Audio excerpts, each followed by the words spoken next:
Is the battle drill the new go-to siege machine for Zap E-Titan, or possibly even the log launcher or the Flinger? Well, stay tuned and let's find out today.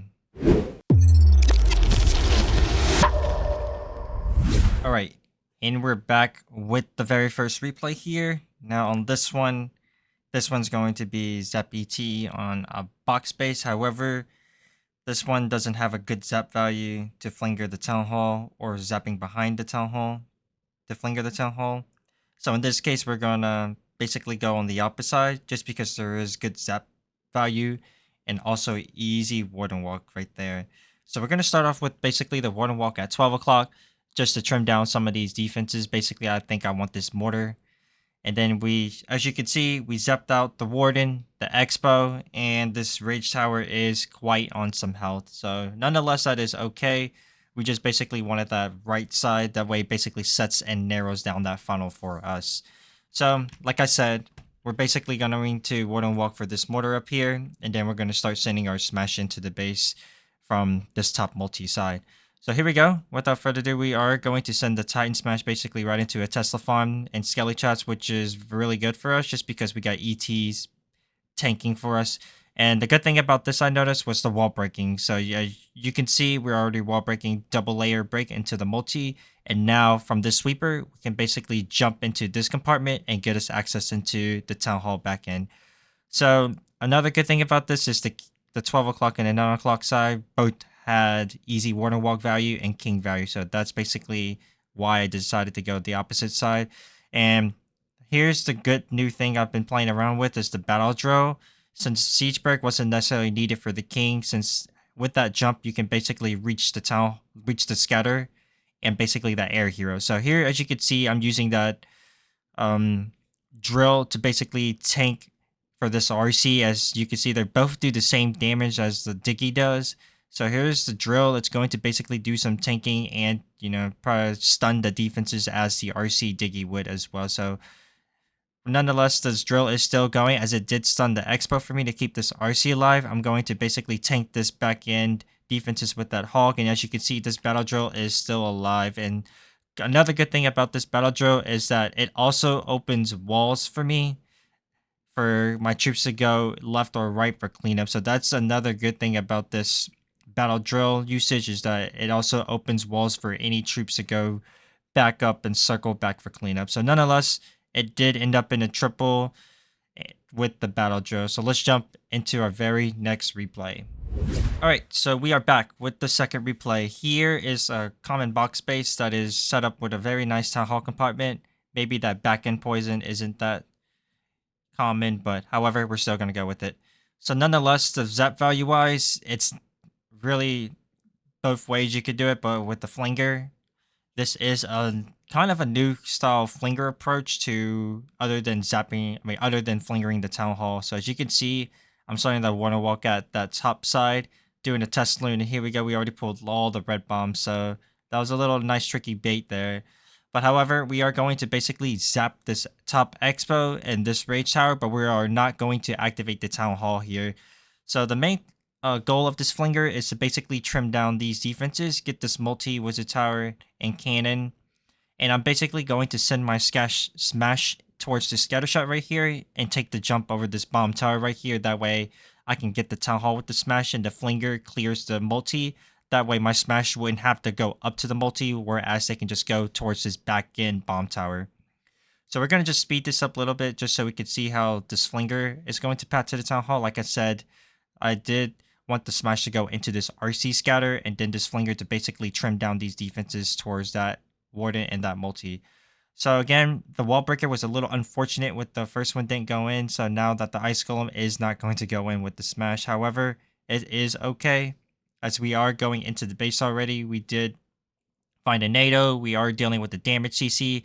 And as you can see, I went ahead and sent this RC really, really early into 9 o'clock that basically try to push all the smash to the Town Hall and through the bomb tower to get towards this queen faster so that this RC could just trim down those defenses as the king was going to tank at 7 o'clock. So Town Hall goes down, and as you can see, the Flinger did get that multi, that builder hut basically prevents the smash having to go through that poison, whereas they can just go around it to the back end scatter and to the queen.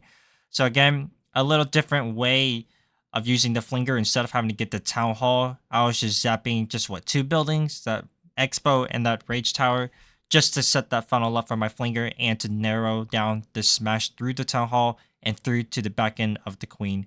So again, this was a nice little flinger for not the non-town hall. All right, and here we are back with our third replay here today, using yet again the flame flinger. However, it will just be for some free defenses here on this left side. So in terms of zap value, we are looking, there's obviously a lot of zap value on this base, but it's just a matter of picking the right one. So on this base, I am going to take the zap on the monolith, the expo, and this inferno tower by the queen side, because I wanted to set my funnel to where my smash would go to the bomb tower and to the scatter shot and to the town hall instead of having to backtrack down. So here we are with the flame flinger on this left bottom side. We are doing the water walk at 3. Now this flame flinger was just to trim down some of these defenses, as it was kind of a free here. That way it could help kind of set this pathing for my king to jump with this smash, as you can see later on. So without further ado, we are trying to get this warden tower. After this warden tower does go down, we are going to send the smash straight into the queen, as you can see here. Smash into the queen, and here we go with the king on the left side, and lastly the wall breaker into this core. So as you can see here, this zap value is kind of the zap wise was kind of nice now, because now it pushes my titans up instead of having to split right and left. So king is still working at the top side with these witches. Now, this part is a little bit tricky just because you're having to deal with 2 rage towers. Now, you're having a lot of rage value, such as the town hall, the expos, all the expos, and both scatter shots. So again, it's just a matter of having enough after the town hall to finish the base. So as you can see, this flinger did clear a good chunk of this left side of the base. That way it helps push my king and my RC through these last few defenses instead of having those troops backtrack. So yeah, that was really nice using the jump here. Again, that was still a lot up. It was 2 expos, a scatter, inferno, and the RC that was alive. But with all the heroes alive, with the siege troops, it should just be enough to finish the base and get this triples and 40 cups on the board for us. So yeah, a really nice usage of the flame flinger. You taking advantage of what was free on the base. So now let's just jump onto our very next replay, highlighting the log launcher usage. Okay, as we said, the next replay is highlighting the log launcher usage. Now, in terms of zap value on this base, this is actually a very common diamond bases, and there's a few approach to this one. But with this one, given the zap value, it is really nice to do a log launcher on this one. So as you can see, both expos down, a rage tower down, and that cannon down. So again, that zap value was actually really, really nice, just because that's 2 less rage expos having to deal with, and also 2 less infernos having to be raged for my smash to go through later on. So the ultimate goal of this was basically trying to enter my smash near this wizard tower and send my king into this top expo up here. That way I could send my log somewhere around these 2 buildings. That way I could open up these walls right here into the rage tower and giving me access for my jump to jump over the CC towards the town hall later on, as you can see. So let's just get into the warden walk, trying to finalize these last skelly traps right here. And here we go. We're going to send our smash in. We're going to send our king and our witches to push our smash into this eagle compartment. That way we could use this log launcher later on. Without waiting, we did go ahead and send the log launcher. That way it would open up in time for everything to go to work in together through the core. So king kind of did bail out, but at the end it wouldn't really necessarily hurt us, because he's going to help with the town hall later on. So with the damage CC, it was kind of annoying having to deal with almost like 50 archers there. But however, with the Titans, it's actually really nice to go against that, because it literally just melts them down in one shot. So as you can see here, it is now just the queen and this one little Titan at 12 with the Yetis, and the king as well. So it's not too much base left, but it's about how you manage through this. So again, we're going to pop the queen ability pretty early just to push through this monolith. That way the king, the Titan, and those Yetis can collapse onto this town hall. So we did send our RC there just to kind of trim those defenses down, so my RC wouldn't have to end on those defenses after the town hall. Because I could have just sent the RC to the town hall from this top side, but I didn't want to get aggro from the king.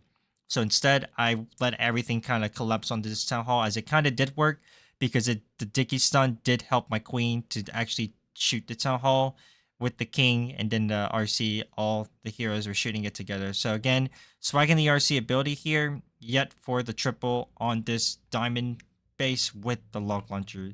So now let's jump into our final replay of the day. Alright, and our last replay of the day is yet on another ring base, but however, this one's with the 2 poison and 3 single infernos set up. So yeah, it could be a little bit difficult on how to encounter it, but nonetheless should be fairly easy given the zap values there. So we are going to start the Warden Walk here on this 9 o'clock, mainly just to trim down these defenses here, and we're going to zap the left side on the same side that we are Warden Walking. So again, here are the zaps coming down for that monolith, that single, and that bomb tower. So that was some pretty good value there, just set for my smash so I could jump towards this right side to keep my smash narrow towards that side. As you can see, we are going to be sending the king at the 12 o'clock side with the siege barrack. So as you can see, the touch troops, the 2 barbarians and the loon did pull up the entire Tesla farm, 2 skellies, and those red bombs. That was actually pretty nice there for me, so that way my smash wouldn't have to deal with that to get stalled up. I guess it wouldn't really necessarily matter in terms of Skelly, just because Titans get through those easily. But the red bombs was really nice to pull those early, that way the healers wouldn't lose its health. I'm assuming that those red bombs are definitely for the NATO with the Tesla farm. By the way, we are going to send our smash in this side. We are doing the king and the siege barrack and those witches coming in now at the top side to cut through this air defense and to basically cut into this scatter shot compartment in down here. So now I was hesitating about using a battle drill here, just because this king and witches would get a lot. It could clear all the scatter by itself. I wanted to basically send the drill in to this multi-mortar to potentially pad towards this expo and open it up.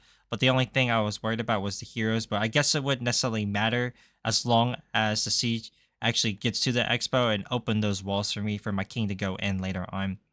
So without further ado, the king is still working to the RC. We have the Titans already working on the Town Hall. The CC Yetis are already coming out.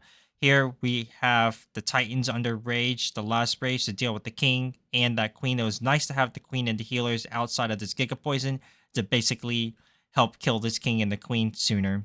So we are now just popping this King ability, and the witches are still coming around. I am dropping the RC in to trigger to come clean the expo, to pat to the warden, and to this last expo here, just so the queen could stay alive and tank this back end scatter. So yeah, it was definitely way more than enough to actually finish the base here, and we are going to walk away with the 40 cups. So that is a wrap on today's video. Let me know which siege you found the most interesting down below in the comments.